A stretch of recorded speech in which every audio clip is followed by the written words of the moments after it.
ओम अज्ञानतिमिरान्धस्य ज्ञानाञ्जनशलाकया चक्षुरुन्मीलितं येन तस्मै श्रीगुरवे नमः। हरे कृष्णा, नमस्कार. आपल्या सर्वांचं स्वागत. मी राजपती दास आणि आपण पाहत आहात मराठी भगवद्गीता कोर्स, ज्यामध्ये आपण भगवद्गीतेच्या प्रत्येक श्लोकाची सोप्या मराठी भाषेत चर्चा करत आहोत, सोप्या मराठी भाषेत विश्लेषण करत आहोत. आतापर्यंत आपण 7 श्लोकांची चर्चा केलेली आहे आणि हे सर्व व्हिडिओ आपल्या युट्यूब चॅनलवर उपलब्ध आहेत. खाली त्याची लिंक देण्यात आलेली आहे. आणि अजूनही आपण व्हॉट्सअप कम्युनिटी जॉईन केली नसेल तर कम्युनिटी जॉईन करा. खाली डिस्क्रिप्शन कमेंट सेक्शनमध्ये लिंक आहे. या कोर्समध्ये सहभागी व्हा आणि आपले सर्व व्हिडिओ आपल्याला आवडल्यास नक्की लाईक करा, कमेंट करा. आपले अभिप्राय, सूचना, आपले काही प्रश्न असतील तर नक्की लिहा. व्हिडिओ जास्तीत जास्त जणांपर्यंत पोहोचवा आणि आपला हा कोर्स सर्वांपर्यंत पोहोचवण्यासाठी मदत करा. तर आतापर्यंत आपण 7 श्लोकांची चर्चा केलेली आहे. हे सर्व आधीचे भाग आपण पाहिले नसतील तर नक्की पहा, जेणेकरून पुढील भाग आपल्याला जास्त चांगल्या पद्धतीने समजतील. तर 7व्या श्लोकामध्ये आपण चर्चा केली की पांडव सेनेचं वर्णन केल्यानंतर दुर्योधन आता कौरव सेनेचं वर्णन करत आहे द्रोणाचार्यांकडे. तर दुर्योधनाची मानसिकता काय होती, त्याच्या डोक्यात काय विचार होते, या सर्वांचं वर्णन आपण 7व्या श्लोकामध्ये केलेलं आहे. तर 7व्या श्लोकात दुर्योधन द्रोणाचार्यांना म्हणतोय, हे ब्राह्मण श्रेष्ठ, तुमच्या माहितीकरिता माझ्या सैन्याचे नेतृत्व करण्यासाठी विशेष पात्र असणाऱ्या सेना अधिकाऱ्यांविषयी मी तुम्हाला सांगतो. त्याची विस्तृत चर्चा आपण केलेली आहे. आधीचा भाग नक्की पहा ज्यांनी पाहिला नसेल. आज आपण 8व्या श्लोकाची चर्चा करणार आहोत. इथे या 8व्या श्लोकामध्ये दुर्योधन कौरवांच्या बाजूच्या म्हणजे त्याच्या स्वतःच्या बाजूने लढणाऱ्या 7 योद्ध्यांचं वर्णन करत आहे. 7 योद्ध्यांचं नाव घेत आहे द्रोणाचार्यांसमोर. आणि हे घेताना तो किती मुत्सद्दी आहे, किती धूर्त आहे, याची चर्चा आपण करणारच आहोत. त्याशिवाय यापैकी एका विशेष व्यक्तिमत्वाचं म्हणजे कर्णाचं वर्णन, त्याची चर्चा, त्याच्या आयुष्याबद्दल आपण थोडक्यात चर्चा करणार आहोत. त्यामुळे या 7 जणांची चर्चा होणारच आहे, पण खास करून कर्णाबद्दल चर्चा होणार आहे. कारण कर्ण हे महाभारतातील एक कदाचित म्हणता येईल सर्वात जास्त चुकीच्या पद्धतीने समजून घेतलेलं एक व्यक्तिमत्व आहे. त्यामुळे त्याच्याबद्दल चर्चा करणं खूप गरजेचं आहे. अर्थात आपण महाभारताची आपला हा कोर्स नाही आहे, भगवद्गीतेचा कोर्स आहे, पण इथे नावं येत आहेत या सर्वांची. त्यामुळे जशी जशी नावं येत आहेत तसं तसं आपण त्या त्या व्यक्तिमत्वाबद्दल थोडी चर्चा करत आहोत, जेणेकरून आपल्याला भगवद्गीता समजणं सोपं जाईल. आणि भगवद्गीतेतच हे श्लोक आहेत, भगवद्गीतेतच या सर्व पात्रांची, या व्यक्तिमत्वांची नावं येत आहेत. त्यामुळे ओघाने हे सर्व वर्णन आपल्या या कोर्समध्ये येत आहे आणि ते महत्त्वाचं सुद्धा आहे, जाणून घेणं प्रत्येक पात्राबद्दल थोडं थोडं. आणि याच्या पुढच्या 5-6 श्लोकानंतर अर्जुन जेव्हा बोलण्यास सुरुवात करेल तेव्हा तत्वज्ञानात जास्त चर्चा होण्यास सुरुवात होईल. तोपर्यंत आपण थोडा इतिहास पाहत आहोत, महाभारतातील काही घटना पाहत आहोत. तर हा श्लोक 8वा श्लोक पुढील प्रमाणे आहे. भवान भीष्मश्च कर्णश्च कृपश्च समितिंजयः अश्वत्थामा विकर्णश्च सौमदत्तिस्तथैव च. याचा शब्दशः अर्थ स्क्रीनवर आहे, आपण तो वाचणार नाही. ज्यांना वाचायचं ते पॉज करून वाचू शकता. या श्लोकाचं भाषांतर मराठीमध्ये, येथे आपण स्वतः म्हणजे तो द्रोणाचार्यांशी बोलत आहे, म्हणजे द्रोणाचार्य. भवान आपण या शब्दासाठी संस्कृतमध्ये भवान शब्द आहे. तू याच्यासाठी त्वम आहे. तू आणि आपण, आपण म्हणजे आदरार्थी भवान. येथे आपण स्वतः भीष्म, कर्ण, कृप, अश्वत्थामा, विकर्ण आणि भूरिश्रवा नावाचा सोमदत्त पुत्र, ज्याला सौमदत्ती असं म्हटलंय श्लोकामध्ये, असे युद्धात नेहमी विजयी ठरणारे योद्धे आहेत. आता या 7 जणांची नावं घेत आहे दुर्योधन. भवान म्हणजे द्रोणाचार्य, द्रोणाचार्य पितामह भीष्मदेव, कर्ण, कृपाचार्य, अश्वत्थामा, विकर्ण म्हणजे दुर्योधनाचा भाऊ, 100 कौरवांमधील एक, आणि भूरिश्रवा जे काका आहेत दुर्योधनाचे, त्यांची चर्चा आपण करणार आहोत. तर आता या एक एक पात्राचं, एक एक व्यक्तिमत्वाचं वर्णन आपण थोडक्यात इथे चर्चा करणार आहोत. सर्वप्रथम नाव घेतलं त्यांनी भवान म्हणजे द्रोणाचार्यांचं. आता तसं पाहायला गेलं, योग्य पद्धतीने जर नावं घेतली असती दुर्योधनाने, तर सर्वप्रथम नाव यायला हवं होतं भीष्मदेवांचं. कारण भीष्मदेव हे सर्वात वयस्कर वयाने, त्यांच्या पदवीने, त्यांच्या कौशल्याने, त्यांच्या मानाने सर्व ठिकाणी अग्रेसर, उच्च पातळीवर हे भीष्मदेव होते. मग द्रोणाचार्यांचं नाव सुरुवातीस का घेतलं? जेव्हा आपण पाहतो याच्या पुढे काही श्लोकानंतर, जेव्हा अर्जुन भगवान श्रीकृष्णांशी बोलत आहे भगवद्गीतेमध्ये, तेव्हा अर्जुन जेव्हा नावं घेतो समोरच्या प्रतिस्पर्ध्यांची, योद्ध्यांची, तेव्हा भीष्म द्रोण प्रमुखतः असं वर्णन अर्जुनातर्फे केलं जातं भगवान श्रीकृष्णांकडे. तेव्हा अर्जुन नाव घेताना भीष्मदेवांचं नाव आधी घेतोय. त्यानंतर भगवद्गीता सांगून झाल्यानंतर जेव्हा युद्धात सुरुवात होणार आहे तेव्हा युधिष्ठिर महाराज त्यांची सर्व शस्त्रास्त्र बाजूला ठेवून, त्यांची कवच वगैरे सर्व बाजूला ठेवून जेव्हा भीष्म, द्रोण आणि कृपाचार्य यांचे आशीर्वाद घेण्यासाठी जातात युद्धाच्या आधी, तेव्हा सर्वप्रथम युधिष्ठिर महाराज हे भीष्मदेवांकडे जातात, त्यानंतर द्रोणाचार्यांकडे जातात, मग नंतर कृपाचार्यांकडे जातात. पण इथे दुर्योधनाच्या वागण्यात आपल्याला एक वेगळी पद्धत दिसून येते. तो आधी द्रोणाचार्यांचं नाव घेतोय आणि मग भीष्मदेवांचं नाव घेतोय. हे करण्यासाठी त्याच्या डोक्यामध्ये, त्याच्या मनामध्ये एक द्वंद्व चालू आहे, जे आपल्याला विविध आचार्य त्यांच्या व्याख्यांमधून, टीकांमधून आपल्याला समजावून सांगतात. दुर्योधन विचार करतोय की मी द्रोणाचार्यांशी बोलत आहे, त्यांना युद्ध करण्यासाठी प्रवृत्त करत आहे. द्रोणाचार्य कदाचित ही बाजू सोडून त्या बाजूला जाण्याची दुर्योधनाच्या मनात भीती आहे. भीष्मदेवांबद्दल पूर्णपणे त्याच्या मनात काय म्हणता येईल त्याला, कॉन्फिडन्स आहे की भीष्मदेव नाही जाणार सोडून कौरवांची बाजू. पण द्रोणाचार्यांच्या मनात कदाचित त्यांचे विचार डळमळीत होऊ शकतात, ही भीती दुर्योधनाच्या मनात आहे. त्यामुळे द्रोणाचार्यांना एक विशेष आदर देण्यासाठी, त्यांना विशेष सन्मान देण्यासाठी दुर्योधन अशा पद्धतीने द्रोणाचार्यांचं नाव आधी घेत आहे. कारण मी द्रोणाचार्यांशी बोलत आहे आणि त्यांना मान देण्यासाठी हे केलं पाहिजे. आधी भीष्मदेवांचं नाव घेतलं तर कदाचित द्रोणाचार्यांना वाईट वाटू शकेल, पण द्रोणाचार्य हे ब्राह्मण असल्यामुळे त्यांचं नाव आधी घेतलं तर भीष्मदेवांना वाईट वाटणार नाही. अशी खूप कॅल्क्युलेशन्स दुर्योधनाच्या मनात चालू आहेत. आणि शेवटी सर्व कॅल्क्युलेशन्स करून दुर्योधन हे द्रोणाचार्यांचं नाव सर्वप्रथम घेतोय. आपण स्वतः म्हणजे त्यांना हे सांगायचा प्रयत्न करतोय सूक्ष्म पद्धतीने, सटली, की तुमच्यावर माझी मदार आहे, तुम्ही लढलं पाहिजे. त्याच्या पुढच्या श्लोकांमध्ये, 2-3 श्लोकांच्या पुढे, माझ्यामध्ये 10व्या किंवा 11व्या श्लोकामध्ये दुर्योधन म्हणतोय की भीष्ममेवा अभिरक्षन्तु, भीष्मदेवांना पूर्णपणे सपोर्ट करा. आणि भीष्मदेव सरसेनापती आहेत सध्या पहिल्या दिवसापासून 10व्या दिवसापर्यंत. भीष्मदेव 10व्या दिवशी पडणार हे तेव्हा माहित नव्हतं कोणाला. भीष्मदेव हे युद्ध जिंकून देतील आपल्याला अशी आशा दुर्योधनाच्या मनात होती. म्हणून तो म्हणेल सर्वांना की भीष्ममेवा अभिरक्षन्तु, भीष्मदेवांचं तुम्ही सर्वजण रक्षण करा, त्यांना सपोर्ट करा युद्धामध्ये. त्यामुळे हे सर्व कॅल्क्युलेशन करून की द्रोण ब्राह्मण आहेत, भीष्मदेव जरी वयाने, पदाने, प्रतिष्ठेने, शक्तीने, कौशल्याने मोठे असले तरी त्यांना वाईट वाटणार नाही, कारण द्रोण हे ब्राह्मण आहेत, आचार्य आहेत, त्यामुळे त्यांचं नाव आधी घ्यावं असा विचार करून दुर्योधनाने द्रोणाचार्यांचं नाव आधी घेतलं, ज्याद्वारे तो त्यांना खूप मोठा मान देऊन त्यांना बांधील करत आहे की तुम्ही आता, तुम्हाला मी एवढी मोठी प्रतिष्ठा दिली, भीष्मदेवांच्या आधी तुमचं नाव घेतलं, आता तुम्हाला खूप द्वेषाने, खूप शक्तीने लढलं पाहिजे माझ्या बाजूने. हा एक मेसेज दुर्योधन द्रोणाचार्यांना देत आहे. द्रोणाचार्यांविषयी आपण विस्तृत चर्चा आपल्या आधीच्या भागांमध्ये केलेली आहे, त्यामुळे आपण जास्त वेळ त्यांची चर्चा इथे करणार नाही आहोत. पुढचं व्यक्तिमत्व जे आहे ते आहे भीष्मदेव. यांची चर्चा आपण खूप विस्तृत मागच्या काही भागांमध्ये करण्यात आलेली आहे. तर भीष्मदेव हे 12 महाजनांपैकी एक होते, भगवान श्रीकृष्णांचे शुद्ध भक्त होते. त्यामुळे द्रोणाचार्य कौरवांच्या बाजूने लढणं आणि भीष्मदेव कौरवांच्या बाजूने लढणं या दोन्हीमध्ये खूप जमीन आसमानचा फरक आहे. भीष्मदेव 2 प्रमुख कारणांसाठी कौरवांच्या बाजूने लढत होते. त्याची बाह्य कारणं ही आहेत की त्यांनी प्रतिज्ञा घेतली होती, जो कोणी राजसिंहासनावर बसेल त्याचं मी संरक्षण करेन. ह्या सर्व त्यांच्या प्रतिज्ञा होत्या, त्याच्यासाठी ते लढले कौरवांकडून. पण त्यांची आंतरिक भावना, जे इंटरनल त्यांची रिझन्स होती, जी कारणं होती, ती खूप शुद्ध स्तरावरती, ती भक्तिमय स्तरावरती होती.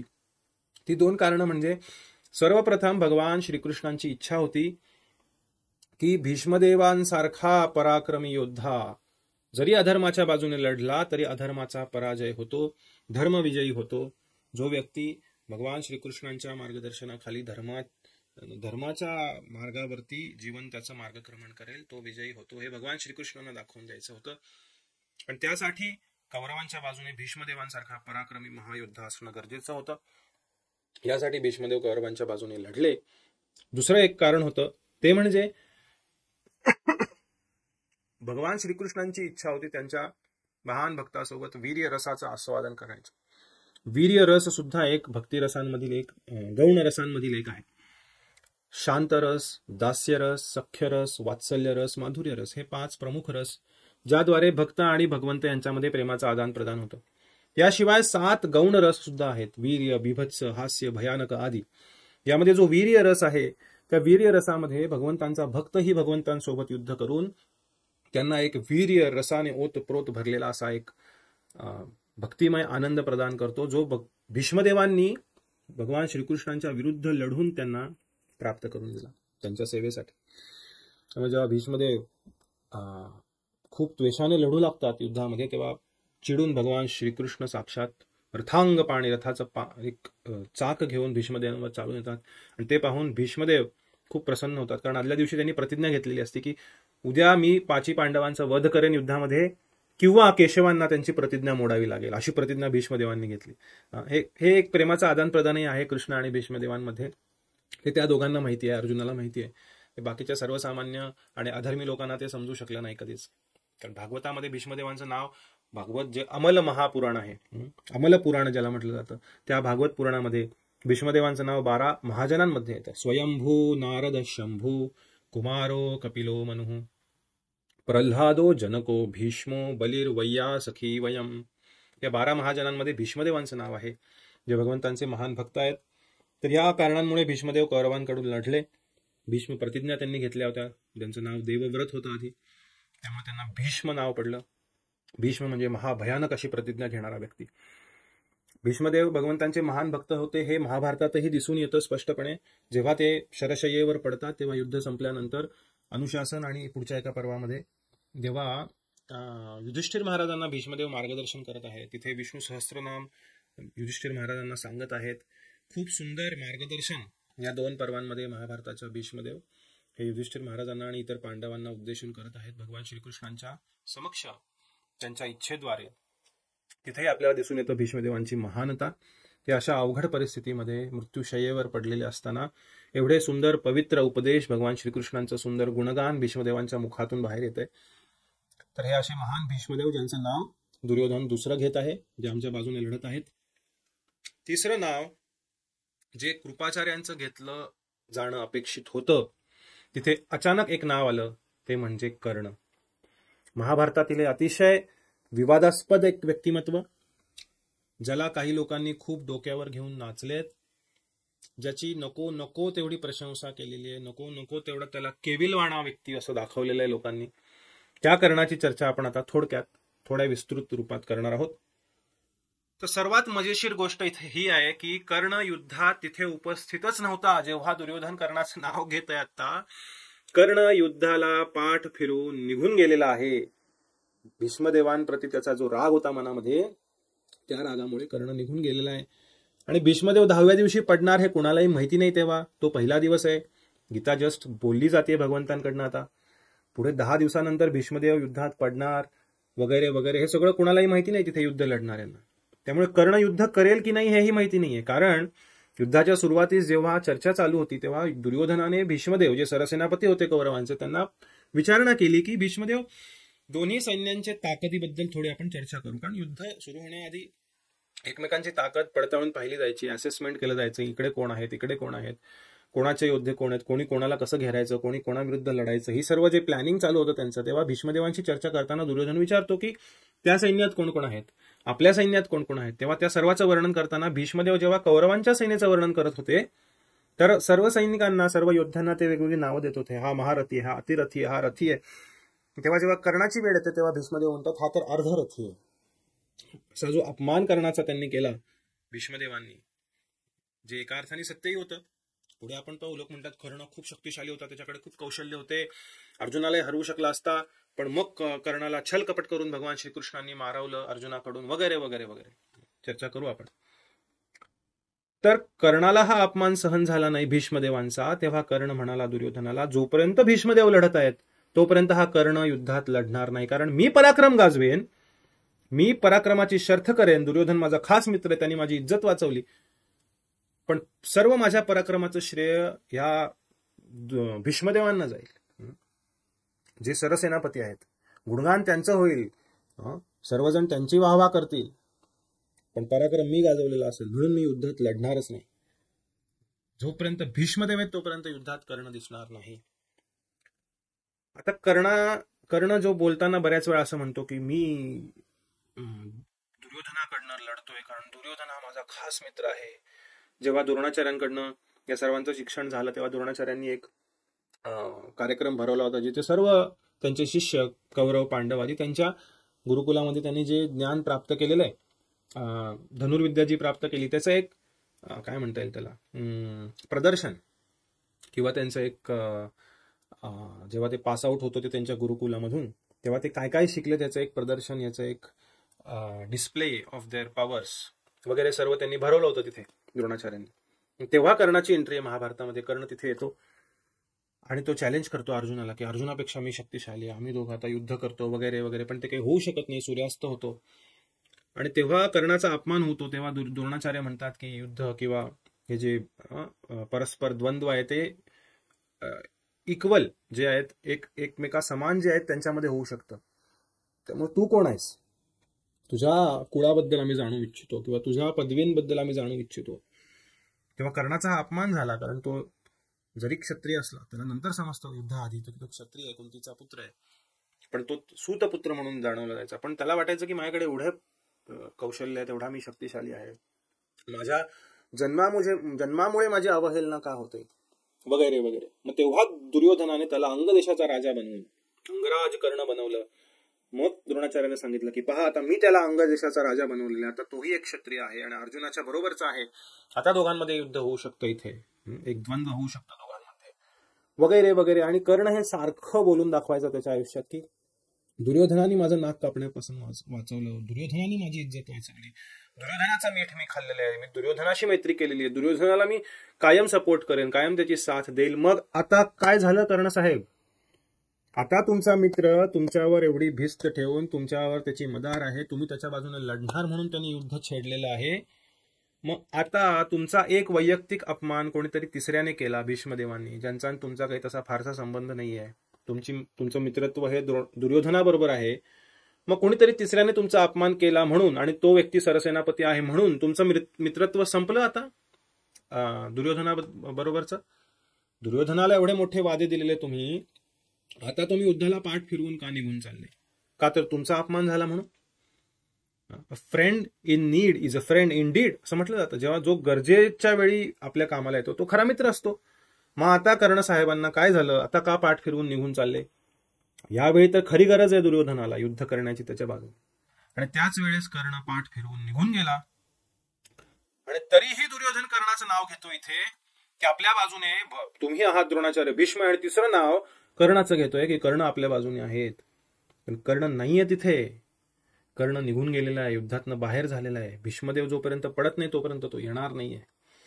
तरीही दुर्योधन कर्णाचं नाव घेतं. तर अनेक लोकांनी कर्णाला डोक्यावर घेतलेलं आहे आणि त्याचं गुणगान केलेलं आहे. कितीतरी पुस्तकं लिहिली गेली कर्णाच्या बाजूनी.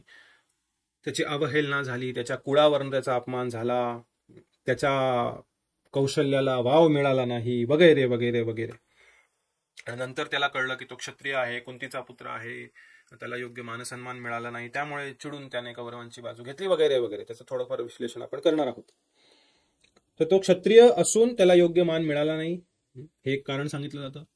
दुसरं कारण, तो दानशूर होता खूप कर्ण, त्यामुळे खूप महान होता. तो खूप शक्तिशाली होता पण त्याला योग्यता असून संधी मिळाली नाही. अशी बरीच कारणं काही लोक सांगतात. पण आपण लक्षात घेतलं पाहिजे की एवढा केविलवाणा गरीब असा कर्ण कधीही नव्हता. आपण जर नीट समजून घेतलं कर्णाचं व्यक्तिमत्व तर आपल्याला समजेल.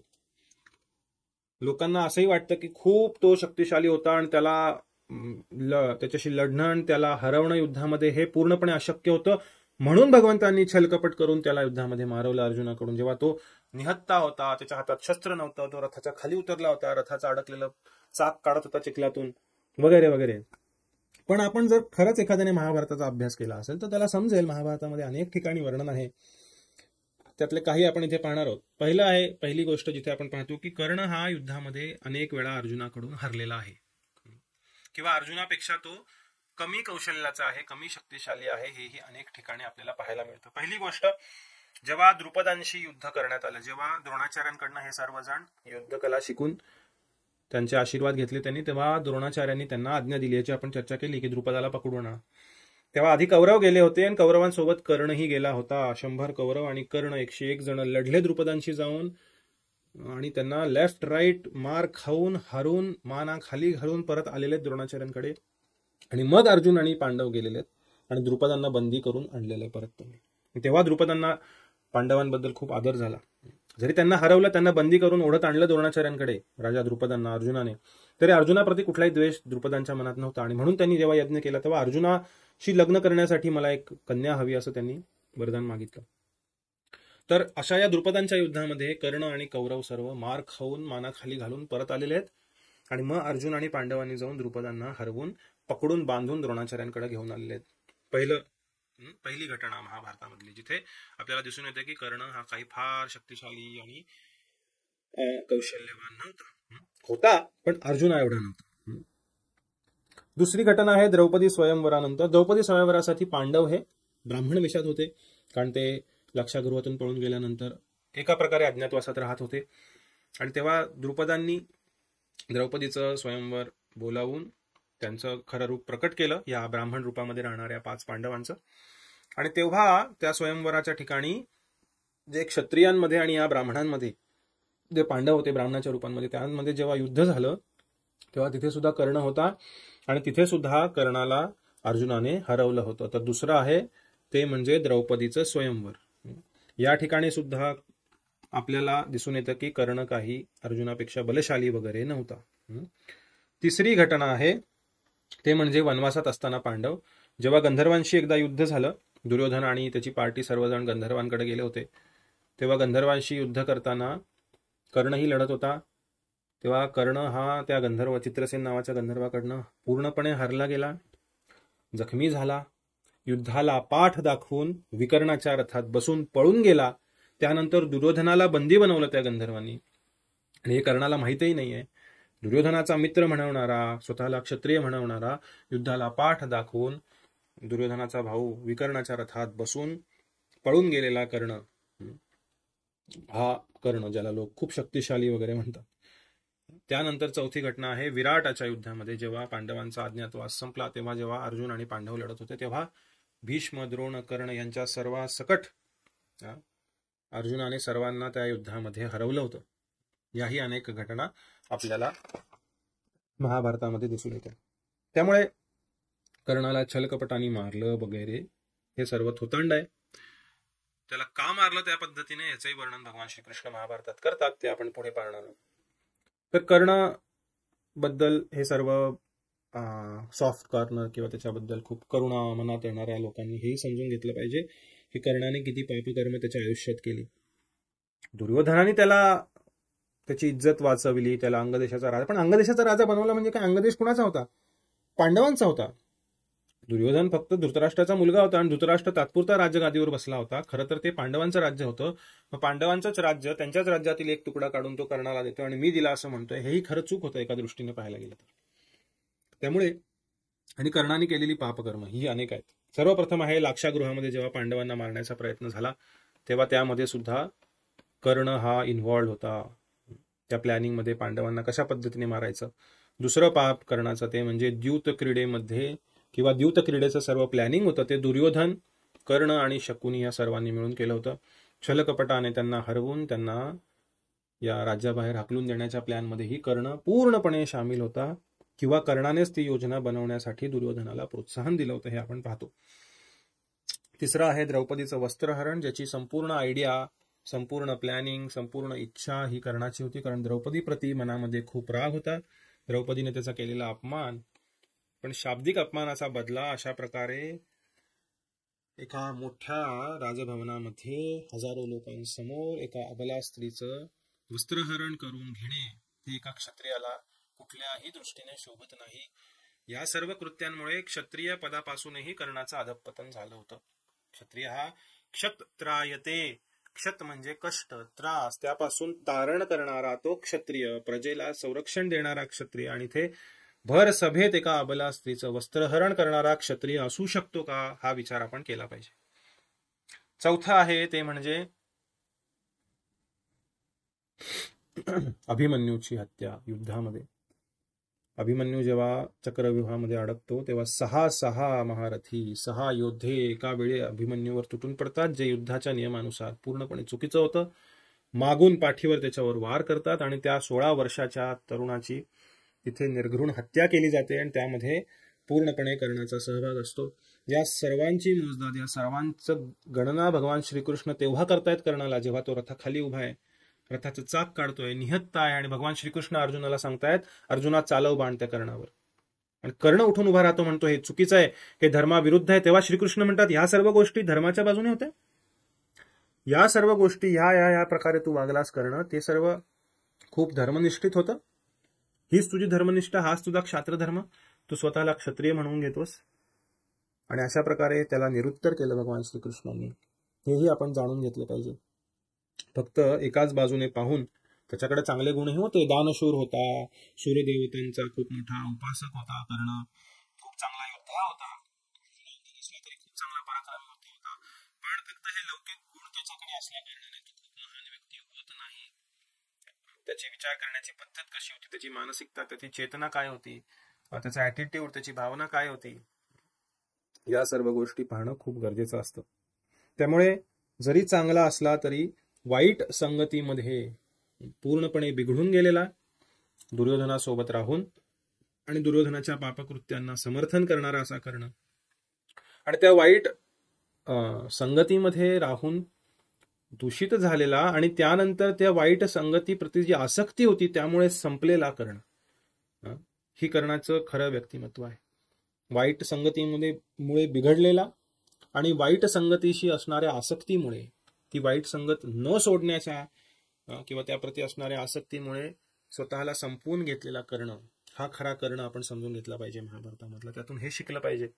कारण एखाद्याने आपली मदत केली, एखाद्याने आपली इज्जत वाचवली, एखाद्याने आपल्याला आपल्या कठीण प्रसंगामध्ये धावून आला एखाद्या व्यक्ती आणि आपल्याला मदत केली, याचा अर्थ त्याच्या प्रत्येक कार्यामध्ये आपण सहभागी झालं पाहिजे.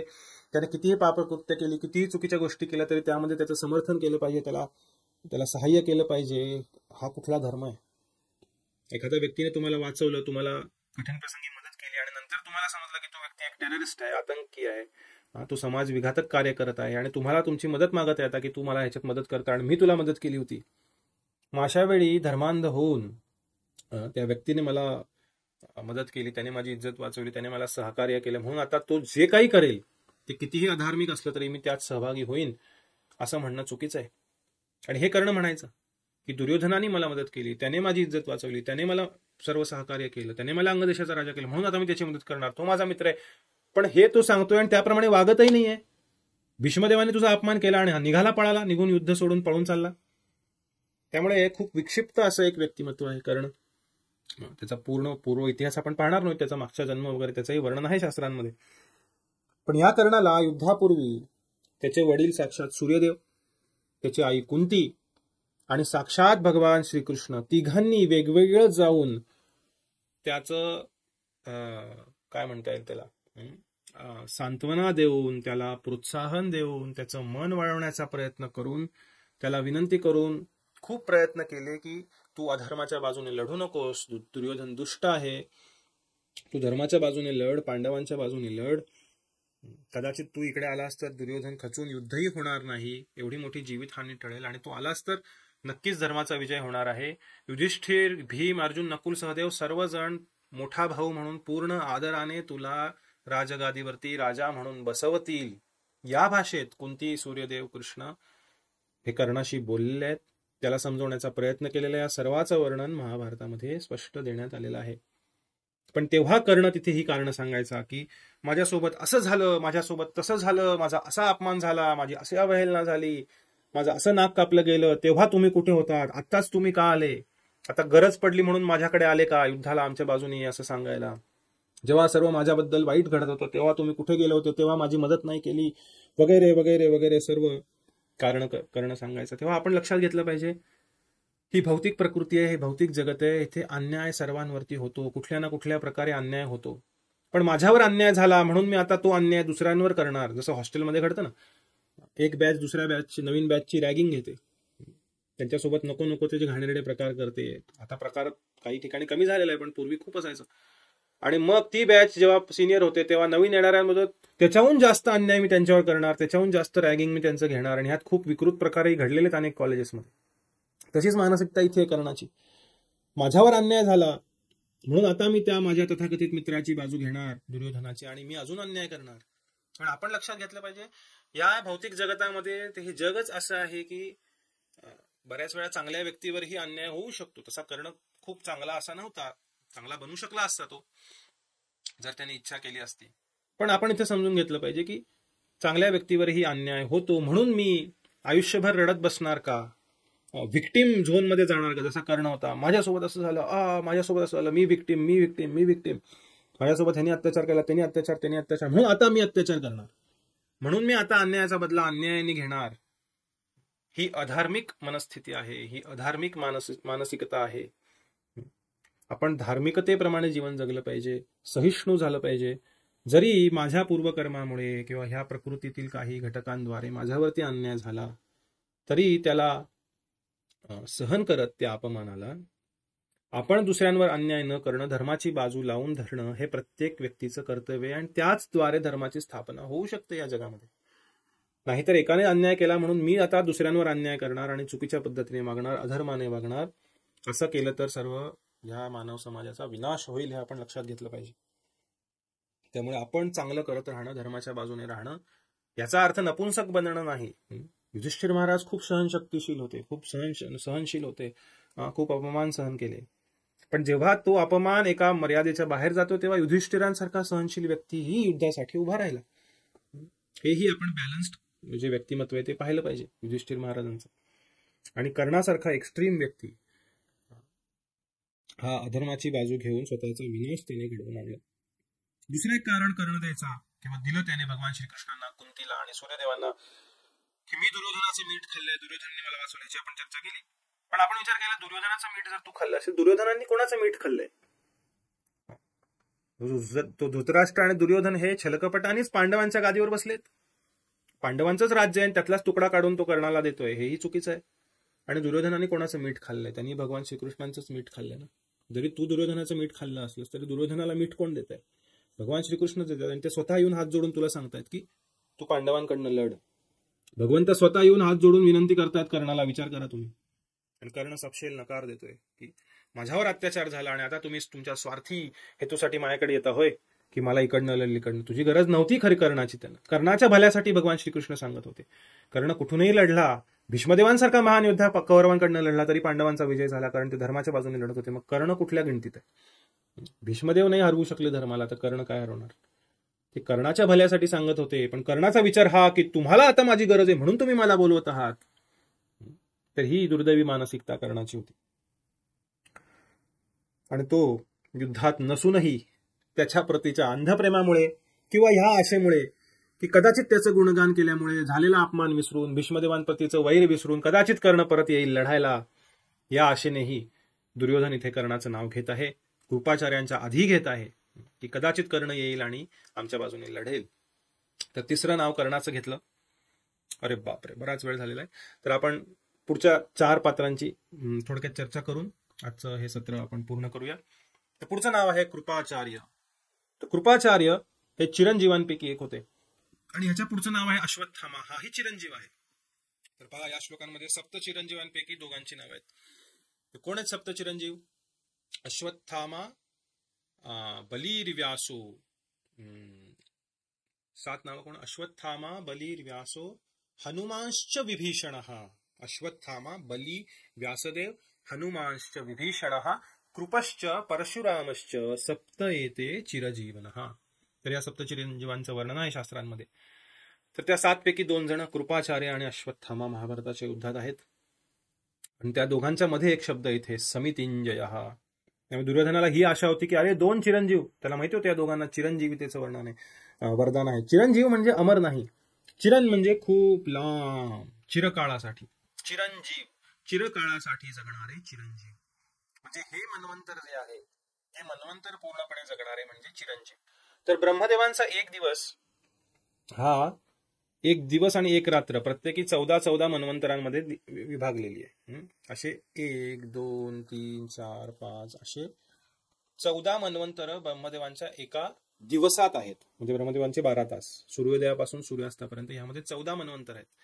आणि एक मनवंतर जे आहे हे जे एक मनवंतर आहे, या एका मनवंतरामध्ये 71 दिव्य युग आहेत. 71 दिव्य युग, बरोबर. त्यातलं एक दिव्य युग म्हणजे 4 युग: सत्ययुग,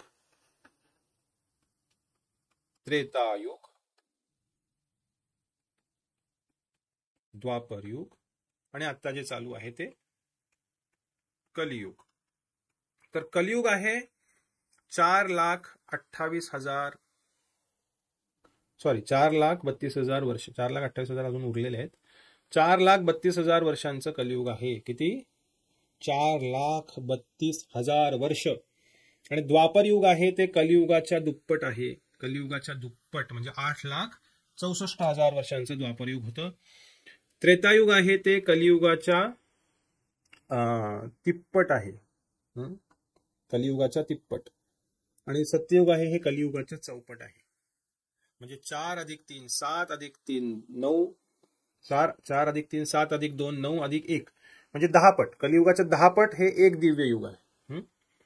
म्हणजे एक दिव्य युग आहे 43,20,000 वर्ष. 43,20,000 वर्षांचं एक दिव्य युग आहे. अशी 71 दिव्य युग म्हणजे एक मन्वंतर. अशी 71 दिव्य युग म्हणजे एक मन्वंतर. आणि अशी 14 मन्वंतर ही ब्रह्मदेवांच्या एका दिवसात आहेत. तर आता जे कृपाचार्य आहेत ते चिरंजीव आहेत. म्हणजे हे एक मन्वंतर जे आहे म्हणजे हे 71 दिव्य युग आहेत. 71 दिव्य युग त्यांचं आयुष्य आहे. त्यातली 28 दिव्य युग आता सध्या चालू आहे ते 28वं दिव्य युग चालू आहे ह्या मन्वंतरातलं. आणि हे कितवं मन्वंतर आहे? तर हे 7वं मन्वंतर आहे. 7 नंबरचं. इथं मी एक दाखवलं असलं ते समजवण्यासाठी दाखवलंय. तर यातलं 7वं मन्वंतर चालू आहे. खरं तर असं दाखवायला पाहिजे की ब्रह्मदेवाच्या ह्या दिवसातले, हे इथलं नाही दाखवायला पाहिजे. ब्रह्मदेवाच्या ह्या दिवसातले पहिली 6 मन्वंतर संपलेली आहेत. आता 7वं मन्वंतर चालू आहे. आणि ह्यानंतर अजून 7 मन्वंतर आहेत 14 पूर्ण होण्यासाठी. मग हा ब्रह्मदेवांचा एक दिवस संपणार इथे. आणि मग पुन्हा असाच दुसरा दिवस इथून चालू होईल. तर हे ब्रह्मदेवांचं आयुष्य आहे. त्यांच्या एका दिवसात 14 मन्वंतर, एका मन्वंतरात 71 दिव्य युग, एका दिव्य युगात 4 युग, 43,20,000 वर्षांचं एक दिव्य युग. तर आता हे जे अश्वत्थामा आणि कृपाचार्य, हनुमान वगैरे सर्व चिरंजीव आहेत ते हे मन्वंतर संपेपर्यंत, म्हणजे आता 28वं दिव्य युग चालू आहे, ते 71 दिव्य युग होईपर्यंत हे सर्वजण त्याच शरीरात चिरंजीव म्हणून जिवंत राहणार. आणि त्यानंतर एक दिव्य युग संपलं, एक मन्वंतर संपलं, म्हणजे 71 दिव्य युग संपले. 7वं मन्वंतर संपून 8वं मन्वंतर जेव्हा चालू होईल तेव्हा देवता, सप्तर्षी यांचे पोस्ट बदलतात. जसं आता इलेक्शन येतं आपल्याकडे, मंत्रिमंडळ बदलतं, इलेक्शन नंतर आमदार खासदार बदलतात, त्याचप्रमाणे देवी देवता आणि हे सर्व सप्तर्षी आदी हे सर्व पद आहेत, हे व्यक्ती नाही आहेत. इंद्र, चंद्र, वरुण, वायू, गणपती, त्यानंतर वगैरे वगैरे हे सर्व जे आहेत ते पोस्ट आहेत. ते एक मंत्रिमंडळात असणारे वेगवेगळे मंत्री पद आहेत, त्याप्रमाणे पद आहेत या ब्रह्मांडाचं कार्य पाहण्यासाठी, कामकाज पाहण्यासाठी. तर या दिव्य युगानंतर जे सप्तर्षी बदलणार आहेत, तर त्या सप्तर्षींपैकी एक कृपाचार्य बनणार आहेत पुढच्या मन्वंतरामध्ये. या मन्वंतरानंतर, ह्या 71 दिव्य युगांनंतर. तर हे कृपाचार्य एवढे महान व्यक्तिमत्व आहेत. 8व्या मन्वंतरामध्ये ते सप्तर्षी बनणार आहेत,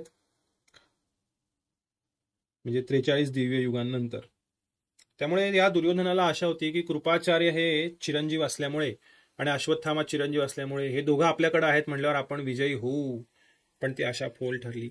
आणि कृपाचार्य हे युद्धामध्ये जिवंत राहिले. 11 जे जिवंत राहिले त्यामध्ये कृपाचार्य एक आहेत, आपण मागे चर्चा केली होती. पण ते विजय आणू शकले नाहीत कौरवांसाठी ओढून. म्हणून त्यांना समितिंजय म्हणते दुर्योधन की ह्यांच्यामुळे आम्ही जिंकू अशी आशा होती. पुढचं नाव घेत आहे अश्वत्थामा. अश्वत्थामाचं नाव घेण्याची 2 कारणं किंवा 3 कारणं. पहिलं आपण पाहिलं की तो चिरंजीव आहे. दुसरं कारण अश्वत्थामाचं नाव घेण्याचं की तो द्रोणपुत्र आहे. सर्वप्रथम नाव घेतलं भगवान द्रोणाचार्यांचं, मग त्यांना प्रसन्न करण्यासाठी, कारण द्रोणाचार्यांची खूप आसक्ती होती अश्वत्थाम्याप्रती, म्हणून मग नाव घेतलं अश्वत्थामा. आणि तिसरं कारण म्हणजे अश्वत्थामा हा खूप जवळचा मित्र होता दुर्योधनाचा. कारण अश्वत्थामा अर्जुन आणि अभिमन्यू प्रति खूप मोठी ईर्ष्या त्याच्या मनात होती, मत्सर होता. आणि त्यामुळे माझ्या शत्रूचा शत्रू हा दुर्योधन माझा मित्र म्हणून अश्वत्थामाच्या मनात दुर्योधनाप्रती मित्रता होती. त्यामुळे त्याचा मित्र म्हणून, एक चिरंजीव म्हणून आणि द्रोणांचा पुत्र म्हणून त्याने अश्वत्थामाचं नाव घेतलं. पण अश्वत्थामाही खऱ्या अर्थाने खूप अनैतिकरित्या, अधार्मिकरित्या युद्ध लढला. त्यानंतर युद्धाच्या शेवटी अनेक झोपलेल्या योद्ध्यांची त्याने तंबूत जाऊन त्यांच्या योद्ध्यांच्या ज्या कॅम्पमध्ये तिथे जाऊन हत्या केली रात्री. अनेक जण त्यामध्ये मारले गेले. पांडवांचे 5 पुत्रही मारले गेले. नंतर अर्जुन आणि कृष्णाद्वारे त्याचा पाठलाग केला गेला अश्वत्थामाचा. त्याने ब्रह्मास्त्र सोडलं, मग अर्जुनाने ब्रह्मास्त्र सोडलं. महाभारतात आणि भागवत पुराणामध्ये याचं विस्तृत वर्णन आहे. मग अर्जुनाने ब्रह्मास्त्र सोडल्यानंतर अश्वत्थामाने त्याचं ब्रह्मास्त्र काढून घेतलं, पण त्याला पूर्णपणे काढण्याची विद्या नव्हती.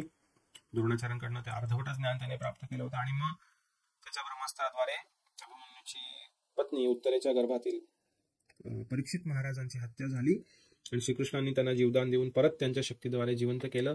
पण या अश्वत्थाम्याला ब्रह्महत्येचं किंवा बालहत्येचं, नॉट ब्रह्महत्या, क्षत्रिय होते ते, तर बालहत्येचं पाप लागलं आणि भगवंतांनी त्याला सांगितलं की 5000 वर्ष तुझ्या डोक्यातून रक्त वाहत राहील, घाण वास त्या रक्ताला येईल, एका ठिकाणी तू राहू शकणार नाहीस आणि त्याच्यावर औषध मागत किंवा तेल मागत फिरत राहशील. असा हा अश्वत्थामा अजूनही अनेक ठिकाणी फिरतो, अशी ही अनेक लोकांची भावना आहे आणि तो फिरत आहे. पण अनेक लोक सांगतात की आम्हाला दिसला, इथे दिसला, तिथे दिसला, दिसलाही असेल, सांगता येत नाही.